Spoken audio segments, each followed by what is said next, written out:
Now look, I'm happy to be here in the Oval Office. Either I can get to work or you can. You can take a lunch break, and I can take an hour and fill in for you. But listen, I'm just happy to be here and happy to shake your hand. You're gonna have to get some gray hair, though. Yeah. I used to look like you. Barack Obama is known for his calm, measured style. But in the hands of these celebrities, a few seconds are all it takes to turn that image into something completely different. Well, yeah, Obama, he's got to be like, he's on vacation, right? He's got to be watching like TV with, I'm sure, like whiskey.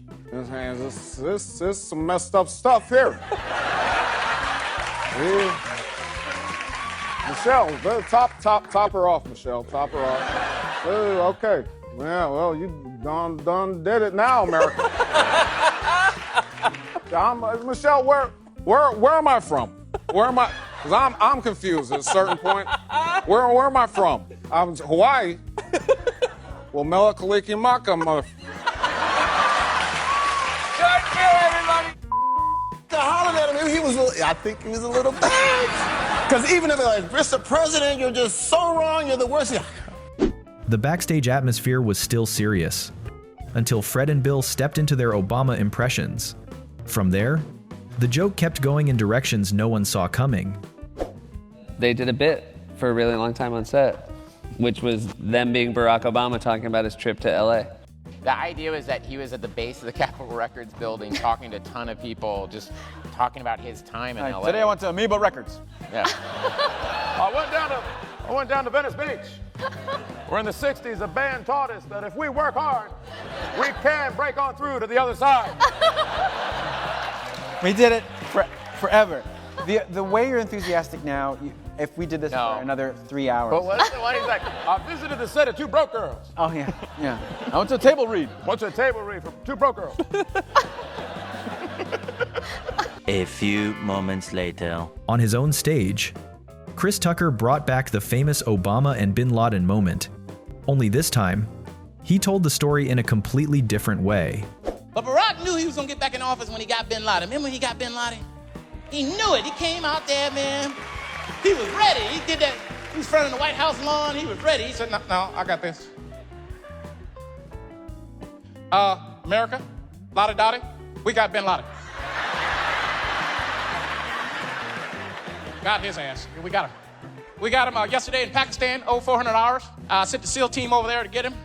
Matter of fact, I went with him. And I saw him. I said, look, there he is right there. Look at him. And the one that fixed the breakfast and shit, like he ain't did nothing. Look at him. I said, well, shit, give me the gun. I'll go get him. I'm the president. Shit, I'll go get him. So I went in there and busted in there. I said, Bin Laden, Lottie Dottie, bitch.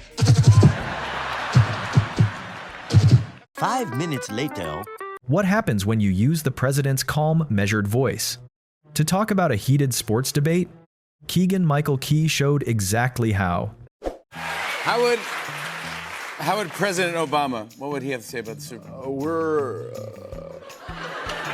gonna have a good time watching the game, and may the best team win. And finally, how about President Obama's anger translator, Luther? You gotta get it together, man!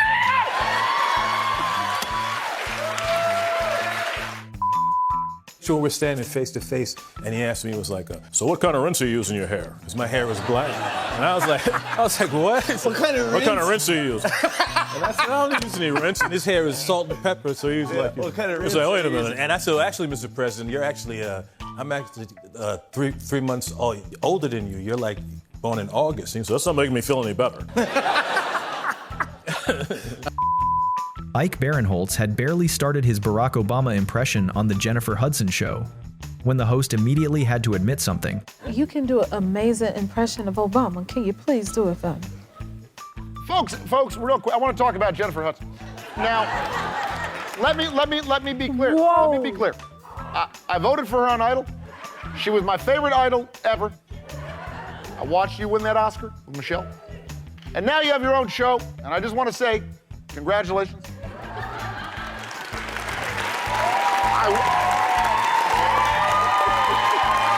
Whoa! Midwestern, Chicago, kind of that flat accent. Just kind of a, you know what I'm talking about. Yeah. You sound more like him than him. Oh my God. Oh, okay. I gotta have some fun with this. So, what would he sound like shopping for groceries? Excuse me, do you know where I can find a tomatillo? Okay. Whoa. What's going on? Price of cilantro. This is inflation, folks. I guess he's making guacamole. Michelle, I just followed Stormy Daniels on Twitter. Are you reading this? This is insane. He must just wake up every day and be like, you gotta be kidding me. What is... I wore a tan suit one time. A few moments later. Jay Pharoah already had the talent for impressions. This time, he brought the former president's familiar deep voice into a situation no one saw coming, right there on the show. I haven't seen these, but can you do a former President Barack Obama trying to order a pizza? Excuse me. Is this Domino's? Yeah. Now, this is what I want. I want extra cheese. I want salami. Matter of fact, you can give me the whole meat and poultry section. Put it all over there, baby, because I'm big news. And also, I'm gonna need a J because, I'm gonna pop that and I'm going to eat this whole pizza. Sasha, Malia, go to bed. Time to get freaking, Michelle. And that wasn't the only time. Jay brought this powerful political figure into his comedy routine across different shows. What is Rihanna's real name? And you have to answer as President Obama. I mean, a lot of people call her Rihanna. But I, personally, I call her Robin because that's her name. And, yeah, that's right. Shout out. Oh, my God! President Obama. Okay, now I understand that I'm appreciated in Hawaii. That's why I go there and I smoke. 5 minutes later. As it turns out, even Obama's own family has noticed the way he talks. Michelle Obama revealed just how much his manner of speaking has become something people imitate. Your husband, do you do an impression of your husband? Oh, we all three of us have good impressions of Barack. Would you mind sharing a little bit? Well, usually at the dinner table because, and Malia will start it because she usually asks the serious question. Well, Dad, tell us about your day. Oh, and what about that conversation on global warming? And Sasha and I are like, oh God, no, don't get him started. He's like, well, no, I'm glad you asked that. Let me just answer that in 3 points. 1, and then 1A, and then 1A and B. And Sasha and I are like, oh. Nice to meet you. Mary Woodbury. Nice to meet you. Jay Martell. Nice to meet you, sir. Tasha Robbins. Come on. Feel that? Emily George. Feel that? All right. Yeah. Nice to meet you. Daryl Stokes. Come on. What's up, fam? How you doing? All right. Never forget about that. On The Ellen Show, Jay Pharoah brought his Obama voice into a conversation with Jamie Foxx. And after just a few lines, the exchange quickly went far beyond a typical impression. Just thinking. Up, turn, and round.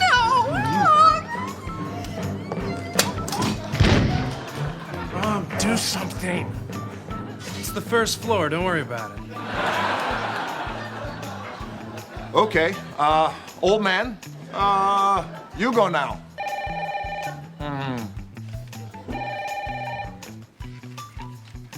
Hello.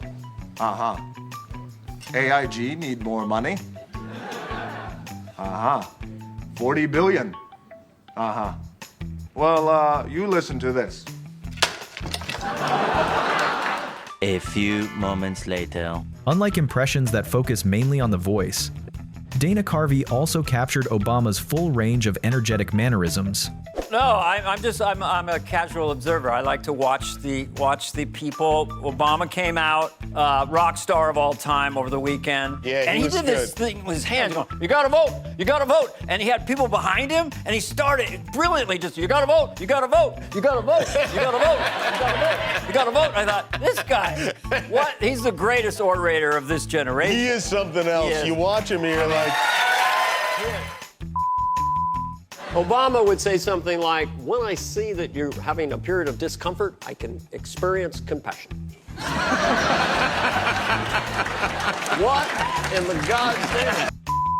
Ronald Reagan was president in the 1980s for all you kids. Remember when he went to the Berlin Wall and he said, he was very plain spoken. Mr. Gorbachev, tear down this wall. That was very clear. Very dramatic and Obama clear. would say something like, we believe that barriers of any kind act as an obstruction to people's good relationships.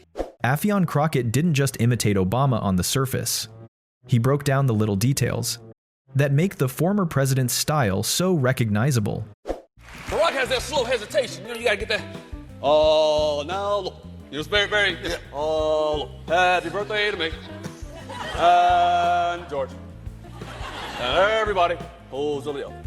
In the world, normally presidents step out of their airplane in like a frumpy manner, like, you know, there's no class or skill, just like come out. But Barack, he wouldn't step out, he'd emerge. He'd emerge like he was stepping out of the plane and into a music video. You know, he'd just do that thing where he'd come out.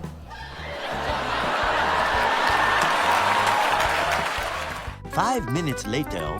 Forget the usual stages. Jamie Foxx's live impression at an outdoor event, right in front of Obama himself, was the moment that really stood out. This was the most incredible moment of my life and all of your lives when our president-elect said to the American people, and he said it very smooth and calmly, he said, if there's anyone who still doubts that America is not a place where all things are possible, tonight is your answer. It's the answer that led those who've been told for so long by so many to be cynical and fearful and doubtful of what we can achieve to put our hands on the arc of history and bend it once more towards the hope of a better day.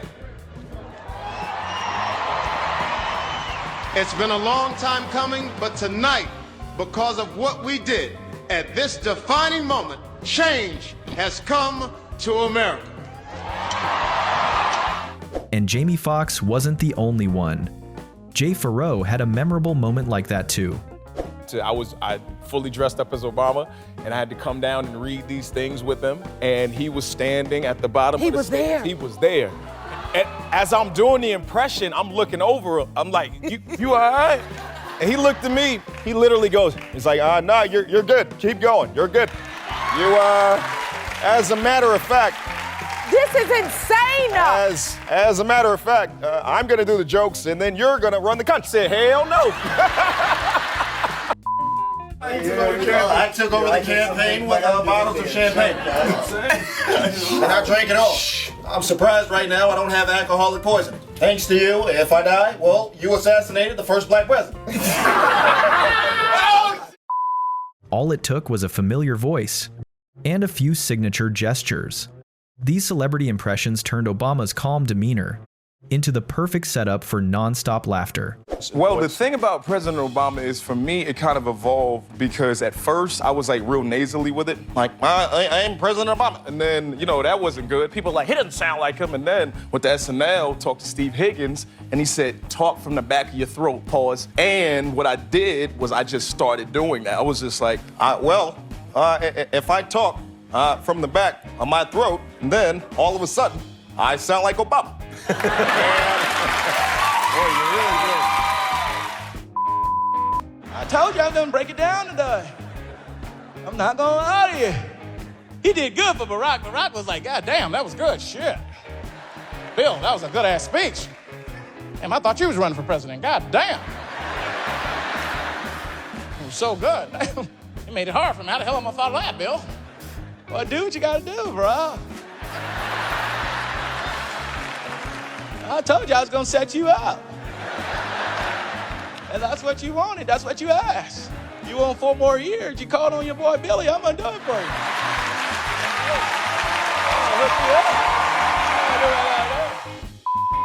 I think we should do a Barack Obama off. Okay, ready?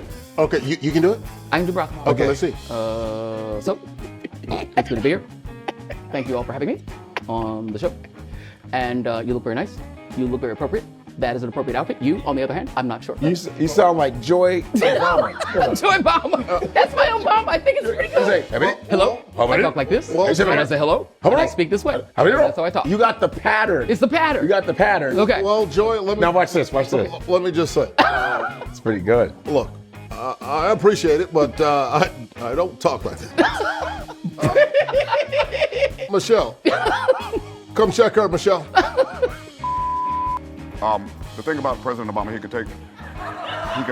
can take something that's not important and make it sound important.